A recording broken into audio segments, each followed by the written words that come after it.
What is going on, homies? My name is John Gasm, and today I'm coming at you guys with another episode of Secrets of Cinema. To answer your guys' first question, no, I did not swim here. That is not why my hair looks so wet. It's wet because I put gel in it right after I got out of the shower when my hair was still wet, so it didn't get that nice matte finish that we all go for when we put gel in our hair. Just a couple of weeks ago, the very first trailer for the 2016 version of The Jungle Book was released. Now, I personally am getting a little sick of the unnecessary reboots and sequels to series that are long over and closed, and I really don't feel like we need the 2016 remake of a 1967 classic. That being said, I can't formulate an honest opinion based off of one trailer. But because it's going to be released in less than 6 months, I thought to myself, hey, let's talk about the classic version of The Jungle Book, the one that I grew up watching. And now here we are, talking about Disney's 19th animated feature and the last one that Walt Disney himself personally supervised. After his death, a lot of people were left wondering what was going to happen to the studio, and as it turns out, if this movie didn't do exceptionally well in theaters like it did, the studio, the animation part of the Disney Studios,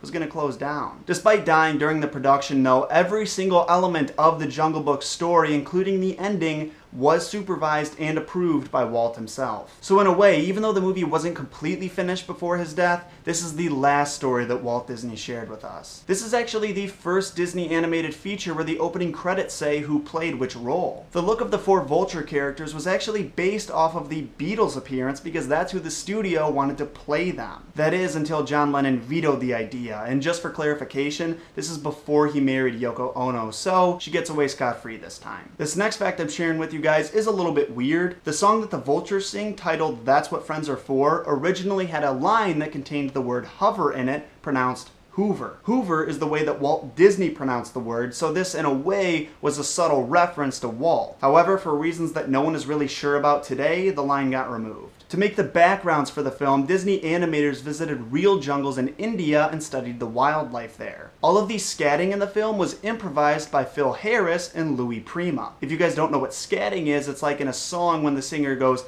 ba-ba-doo, dee-da-bee, yap-a-do, scoop, scott, zippity, soup. But just so you guys know, no one on this entire planet except myself sucks so much at scatting that they're gonna work in the phrase zippity soup. There's a scene where King Louie says to Mowgli that he should have 2 bananas, but when he says 2 bananas, he holds up 3 fingers. Supposedly this was done on purpose because only holding up 2 fingers would have looked like a V, and that is apparently an offensive gesture in some countries. King Louie also calls Mowgli cousin, which is technically correct because both apes and humans are primates. Although this movie is inspired by Rudyard Kipling's novel The Jungle Book, Walt Disney made sure not to draw too much from the original story to prevent the movie from being too dark and dramatic. After throwing out the original storyboards, which were heavily based on the novel, Walt Disney made animator Larry Clemens head of the project. He then gave Larry a copy of The Jungle Book and said, "The first thing I want you to do is not read this." One of the changes from the book to the movie was that Kaa the snake was actually an advisor and friend to Mowgli. This ended up getting changed though because Walt Disney said that audiences couldn't accept a snake being anything except a villain. And to an extent, I agree with them. According to Rudyard Kipling's daughter, the studio also pronounced Mowgli's name wrong. They call him Mowgli, but his name is supposed to be Mowgli. The original child actor who voiced Mowgli had to be let go during the 3-year production of the film because his voice broke while it was being made. So what that means is that it went from this before puberty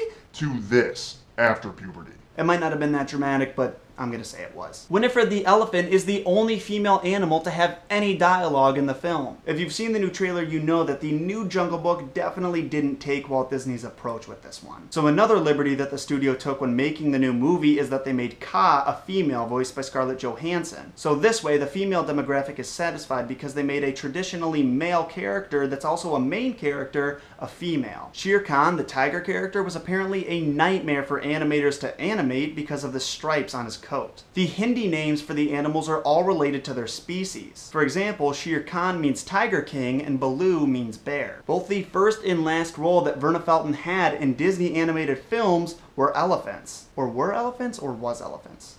Is it were elephants or was elephants? In addition to playing Winifred in Jungle Book, she also played Dumbo's mom in Dumbo, and then she died. According to the DVD commentary, the looks for the animals were heavily based on their voice actors. Now this next fact, you guys, is the 21st and final fact that I'm going to share with you today. In addition to that, it's also my favorite, because I always save the best for last. After a studio screening of the movie, Walt Disney's personal nurse went up to animator Ollie Johnston with tears in her eyes. She said the final shot of the movie, with Bagheera the panther and Baloo the bear walking into the sunset, was perfect, and that it's exactly the way that Walt went out. And that, you guys, like I said, was the final fact for today. Thank you so much for watching. Make sure you hit that rate button with a big fat thumbs up and leave me your thoughts in the comment section down below. Did you like these facts? Is there facts that you wanted me to cover and I didn't? Is there facts on another movie or television series that you want me to share? I have an episode of TV Trivia and Secrets of Cinema coming out every single week, so if you want to learn yourself something, make sure you hit that subscribe button down below. And if you know anybody else who loves The Jungle Book, hit that share button down below. Maybe share this on Facebook or Twitter. Tell your friends. Like I said before, thank you guys so much for watching, and I hope to see you soon.